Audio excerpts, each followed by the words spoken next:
Hi everyone, আসসালামু আলাইকুম। আশা করি আপনারা সবাই ভালো আছেন। আলহামদুলিল্লাহ আমরা সবাই ভালো আছি। আর একটা ব্লগ আমি আপনাদের শেয়ার করতে যাচ্ছি। গাছে পানি দিব, আর এই গাছে পানি দিতে হয় এক সপ্তাহ পর পর। আমার এক সপ্তাহ বেশি হয়ে গেছে গাছে আমি পানি দিই না। পানি না দিলে কি হয়, এই যে মাটিগুলো ড্রাই হয়ে যায়।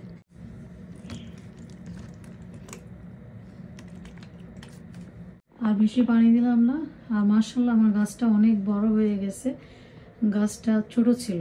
আমি 2024 সালে আমি গাছটা কিনে এনেছি। গাছে পানি দিয়ে দিলে ফুল গাছটা আর পানি দিব না। বেশি পানি দিলে কি হয়, লেডের ভিতরে চলে আসে। আর এটা ট্রে তো বাইরে পড়ে আছে, আর আনি নেই। তবে ট্রেটা বেশি পাতলা, ট্রেটা থেকে প্লেটটাই ভালো। কারণ প্লেটটা দেখতে পাচ্ছি একটু উঁচু, আর ট্রেটা একেবারে বেশি ফ্ল্যাট। ওটাতে দেখা যায় পানি আরও চলে আসে।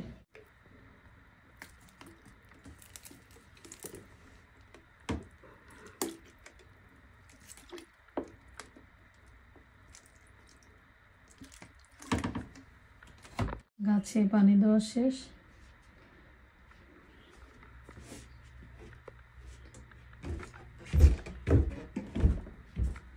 বাসাটা বেকুম করবো। তারপরে এই যে দেখেন টেবিলের কি অবস্থা, লাইট অন করে নি। টেবিলের অবস্থা খুবই খারাপ, এখন ক্লিন করব। আর এই যে প্লাস্টিকের নিচে কিন্তু দেখতেই পারছেন ম্যাট আছে, থাকার পর আবার আমি এক্সট্রা এই যে ম্যাট দিয়ে রাখি। দেওয়ার কারণটা কি জানেন, প্লাস্টিকের উপরে যদি আমি ম্যাট টেবিল রানার রাখি, দেখা যায় আমার লাভি ফ্যামিলি যখনই ওরা ঝোল দিয়ে ভাত খাবে এই ম্যাটের উপরে ভরে ফেলে। তো ম্যাটের উপরে যদি ওরা এগুলা ফেলে দেয়, তখন আমার ক্লিন করতে অনেক বেশি কষ্ট হয়ে যায়। আমাদের তো এখানে হেল্পিং হ্যান্ড নাই, নিজেদের কাজগুলো নিজেদের করে নিতে হয়। এই জন্য আমি কী করেছি, প্লাস্টিকের এই যে নিচে দেখেন এই ম্যাট টেবিল রানার দিয়েছি। আর এটা তো কিছুদিন আগে দিলাম রমজান উপলক্ষে। তো এখন হচ্ছে আমি ওয়াইপস দিয়ে আমার টেবিলটা ক্লিন করতে হবে। তারপর লিবানের ফিটিং চেয়ারটা ক্লিন করতে হবে। এখানে বসে ও খাবার খায়। এই যে এটা ক্লিন না করে দিলে আবার আজকে ইফতারের টাইমে তো আবার খাবার দিতে হবে। এভরিডে আমার আর ফিটিং চেয়ারটা ক্লিন করতে হয়। এভরিডে ও এখানে বসে খাবার খায়। তবে এভরিডে আবার টেবিল ক্লিন করি না। এভরিডে আগের মতন পাই না। আগে যেমন অনেক বেশি আমি ক্লিন করতাম, এখন যেহেতু ছোট আরেকজন আছে লিবান, ওকে আমার টেক কেয়ার করতে হয়, যেন আমি এভরিডে আগের মতন ক্লিন করতে পারি না। ওয়াইপস দিয়ে টেবিল ক্লিন করতে সবচেয়ে ইজি। স্প্রে দিয়ে ক্লিন করা যায়, তবে স্প্রে আমি এখন চাচ্ছি না দিতে। এখানে যে শরবত ফালিয়েছে ফাইনে, আর উপরে যদি থাকতে এই টেবিল ম্যাট রানার এরকম শরবত অনেক কিছু ফেলে রাখতো। এখন ওরা ছোটো মানুষ তো, ওদেরকে বলি যে এভাবে এভাবে তুমি খাবার নিবা, দেখো তো এগুলো পরে। তারপর বোঝে না। বিশেষ করে লাভিতে একেবারেই করে ফেলে।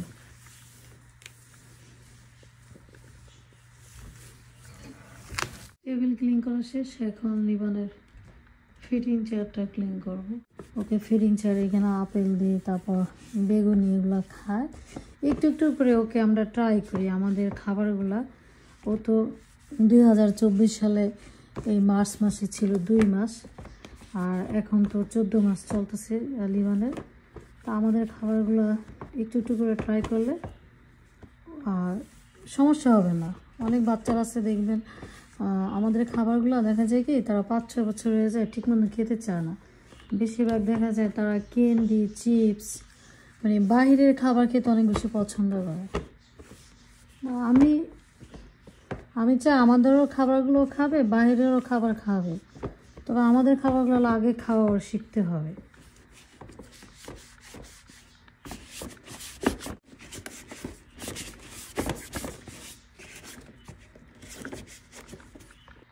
ফিটিং চেয়ারটা ক্লিন করা শেষ, এখন আমি বফের সার্ভারটা ক্লিন করে নেব।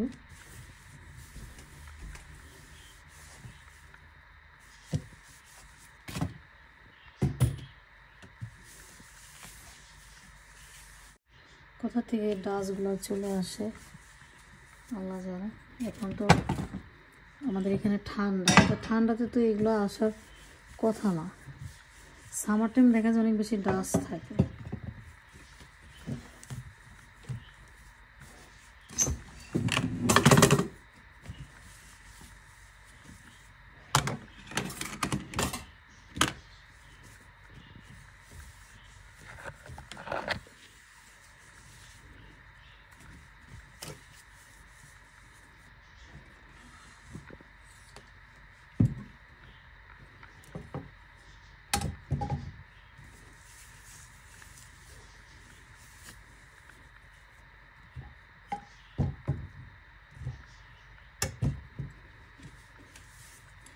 আর এই যে টিমুর থেকে কিনেছিলাম উডের ট্রে, দেখিয়েছিল ছোট, সরি বড়, আর আসছে ছোট। এখন এটা আমি এখানেই রাখি। এটা লেখা ছিল ড্রাই ফ্রুট সার্ভ করার জন্য, কিন্তু দেখেন এটা খুলে যায়। তো ফুড যখন আমি সার্ভ করবো, ফুড কী করবে, এটা রাখলে এটা ভেঙে পড়ে যাবে। এটা এতটা মানে হালকা, আমার খুবই খারাপ লাগছে। একবার আপনাদের ভাইয়া চেয়েছিল যে এটা রিটার্ন করবো, আমি বলেছিলাম যে না, আর এইটা কি আর রিটার্ন করবো।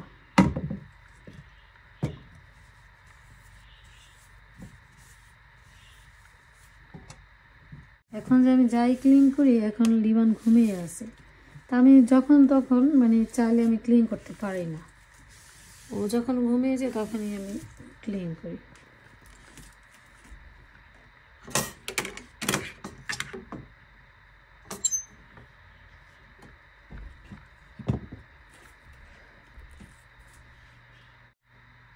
বাবা সার্ভারটা আমার ক্লিন করা শেষ। এখন সোফা, তারপর এই কার্পেট ক্লিন করতে হবে। আর এই যে দেখেন লাভি ফাইমের কথা কি বলবো, এই যে যখনই ওরা সোফাতে বসবে, ওরা এই দুইজনে কি করে রাখে দেখেন। অনেকবার বলি যে না, আমি এগুলো একা পারি না করতে, এগুলো কেন তোমরা এগুলো এরকম করে রাখো, শোনে না বললে।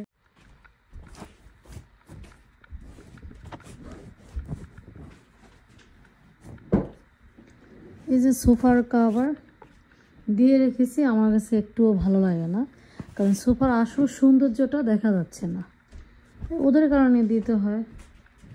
ওরা এই কভার না দিলে তার অবস্থা খারাপ করে ফেলবে। এই যে সোফার বালিশের দেখেন কি অবস্থা করছে, এগুলো লাভ টেনে টেনে এরকম করছে। তারপর আপনাদের ভাইয়া বলছে ঠিক আছে, ওর যদি নষ্ট করে ফেলে আবার কিনে আনবো, কিন্তু আমার কথা হচ্ছে এত তাড়াতাড়ি নষ্ট হবে কেন, তারপরও করে ফেলে কী করবো। এই সোফার কভার ঠিক করে ফেললাম, এখন এই যে এটা করবো, একই অবস্থা করে রাখছি।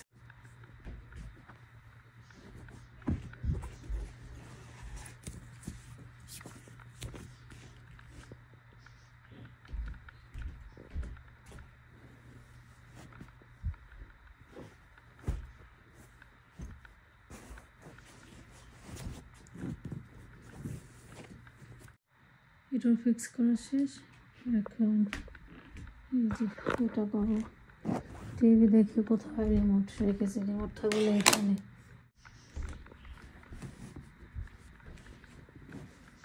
ফ্লোরটা প্রথম আমি বেকুম করব, পরে এই যে লিবানের ম্যাট এগুলো আছে এখানে নিয়ে আসবো। তো এখন বেকুমটা নেব, এখানে চার্জে লাগিয়ে রেখেছি।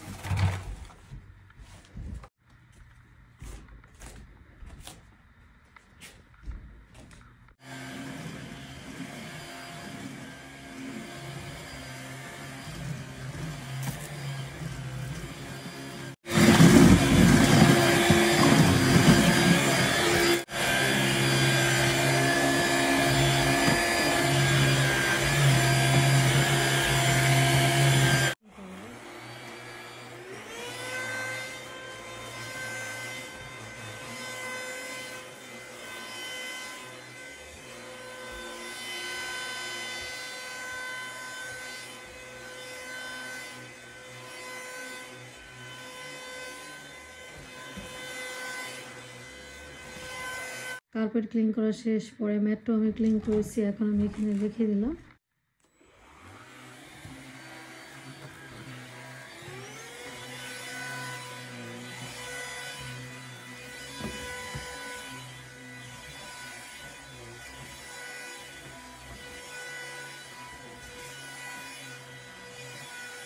এখন তো লবি কার্পেটটা ক্লিন করা শেষ।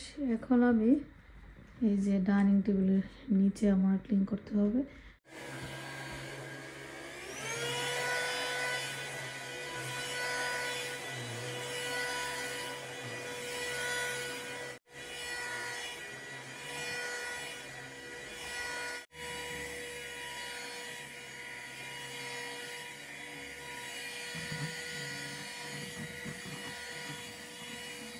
ডাইনিং স্পেস সব ক্লিন করা শেষ। এখন হচ্ছে আমি শাওয়ার করব, তারপর নামাজ পড়ব, তারপরে আমার ইফতার বানাতে হবে। এখানে নিয়ে আসলাম, এটাকে আবার চার্জে দিব।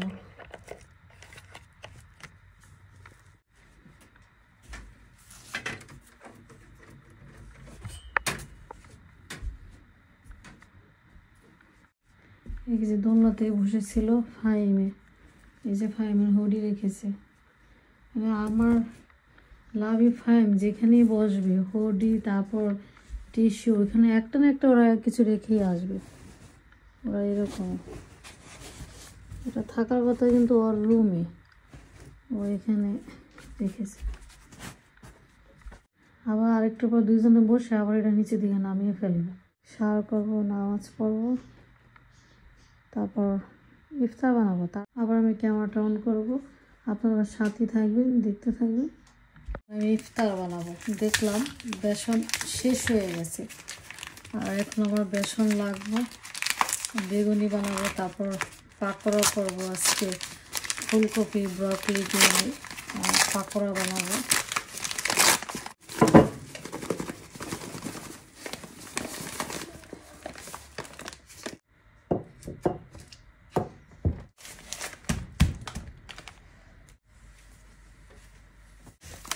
চিনি রাখতে হবে, চিনি আছে।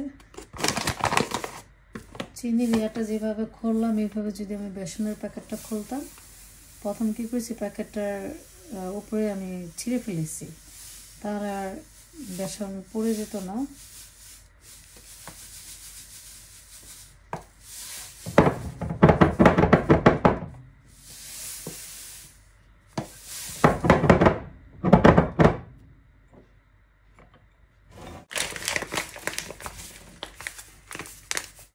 ব্রকলি আর কলিফ্লাওয়ার পাকোড়া বানাবো। আমি অলরেডি ব্রকলি আর কলিফ্লাওয়ারটা লবণ দিয়ে সিদ্ধ করে নিয়েছি, হাফ সিদ্ধ করেছি।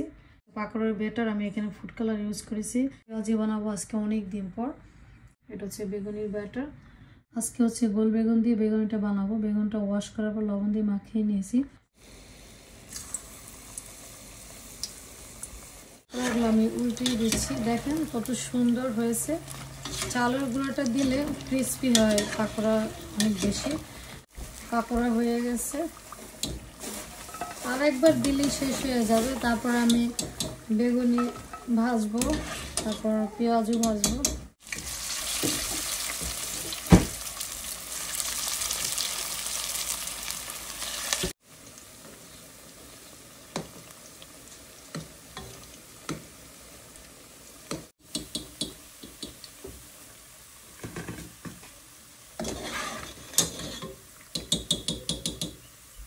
সরাসরি ইফতার রেডি। আজকে বানিয়েছি পেঁয়াজু বেগুনি পাকোড়া, আর ছোলাটা বানিয়েছি আপনাদের ভাইয়া, ওটাও আমি দেখাবো।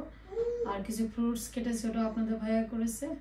আপনারা সাথে থাকবেন, দেখতে থাকবেন। আপনাদের ভাইয়া অফ ক্যামেরাতে ছোলাটা বানিয়েছে, আমি পাকোড়া বেগুনি পেঁয়াজু বানিয়েছি, আর ফ্রুটস জিলাপি আর 3টা এখানে খেজুর নিয়েছি, যেহেতু লাভিব খায় না আমি, আপনাদের ভাইয়া। আর এই যে ফাইম চলে এসেছে, এখন ইফতারের টাইম হয়ে গেছে। শরবত আর কিছুই না। এই যে আমার ছোটো বাবা দেখেন, টুপি মাথায় দিলে টুপিটাও ফেলে দেয়। এই কদিন কিন্তু ভালোই ও মাথায় টুপি দিত, এখন আর মাথায় টুপি দিতে চায় না, বেশি চালাক হয়ে গেছে। লাভিব পেঁয়াজি খেতে অনেক বেশি পছন্দ করে। ফাইম এই যে পাকোড়া, ব্রকলি পাকোড়া, এই যে নাও টুপি মাথা দাও, যেটা খাও, বেগুনি খাও। নামাজ পড়া শেষ, এখন মুড়ি মাখা খাই। আপনাদের ভাইয়া মুড়িটা মেখেছে, আর ওর হাতে মুড়ি মাখাটা অনেক বেশি ইয়ামি হয়। আপনার কাছে বিদায় নিচ্ছি। আজকের আমার ব্লগ আজ এই পর্যন্ত। ভালো থাকবেন, সুস্থ থাকবেন, আল্লাহ হাফেজ।